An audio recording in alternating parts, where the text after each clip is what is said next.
Arrêtez de salir la mémoire de Paul-Éric. Arrêtez. C'est l'intitulé d'un post de Maître Christian Beaumont sur sa page Facebook. La suite, dans un instant.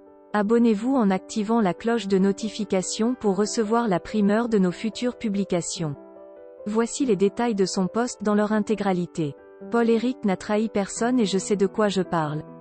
Au contraire, c'est Paul-Éric qui a été vraisemblablement trahi.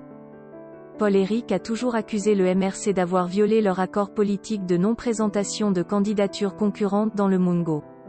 Il s'en est plaint à maintes reprises.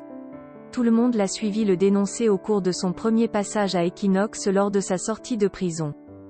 Il a clairement accusé certains cadres du MRC chargés des investitures aux législatives et municipales de préparer les candidatures concurrentes dans le Mungo, en violation de leur accord politique. D'ailleurs ce jour, il demandera l'arbitrage du professeur Maurice Kamto qui n'aurait rien dit. C'est Célestin Jamin, alors membre du directoire du MRC, qui était sorti sur Equinox ce soir, pour dire qu'il était absurde de ne pas concurrencer Paul-Éric King et son parti dans le Mungo. C'est le silence de Maurice Kamto face à ce qu'il considérait comme une acceptation tacite qui le mit en confrontation ouverte contre son ancien allié.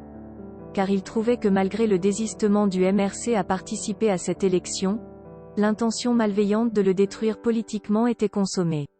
J'ai des conversations sur mon WhatsApp où il exprimait son grand désarroi. Il n'a jamais compris pourquoi le MRC et son leader ont voulu lui ravir son fief électoral.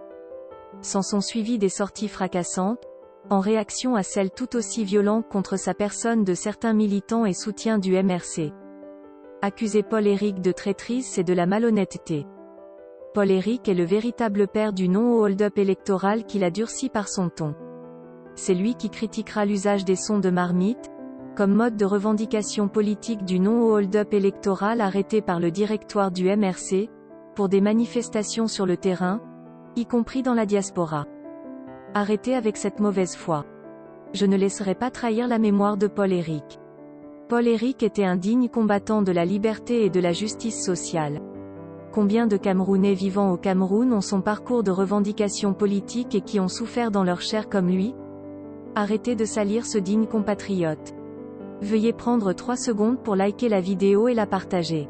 N'oubliez pas de vous abonner à la chaîne YouTube Camer TV Info. Cameroun Actu est sur le site www.camertv.info. À bientôt pour de nouvelles publications.